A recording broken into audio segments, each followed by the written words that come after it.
Cooper Marcher here. Today, I will warn you, this story is a little bit sad, but it's also inspirational. This granny and her cat were so connected that even death couldn't separate them.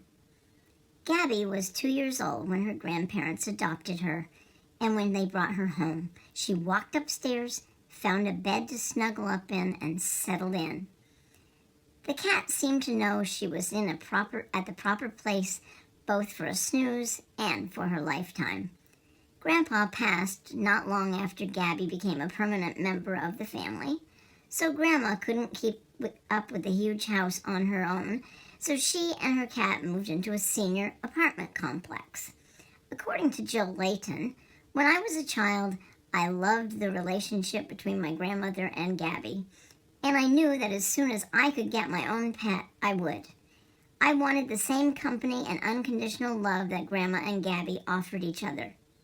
Gabby spent her days with Grandma and her evenings on her bed while Grandma attempted to sleep.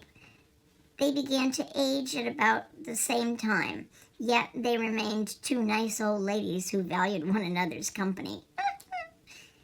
Gabby no longer engaged as much with Grandma as they grew older, and her health deteriorated as time progressed. Grandma couldn't eat much, and she lost a lot of weight, indicating that this pair of close companions was reaching the end of their journey. Gabby was ready to leave when Grandma took her to the vet, where they agreed it was best for her to be euthanized. Grandma comforted her best friend as she closed her eyes for the last time. A very hard situation for anyone who has ever had to go through this, and even harder for this grandmother who grew old in the company of her beloved cat. Grandma had lost her faithful companion and perhaps her soulmate.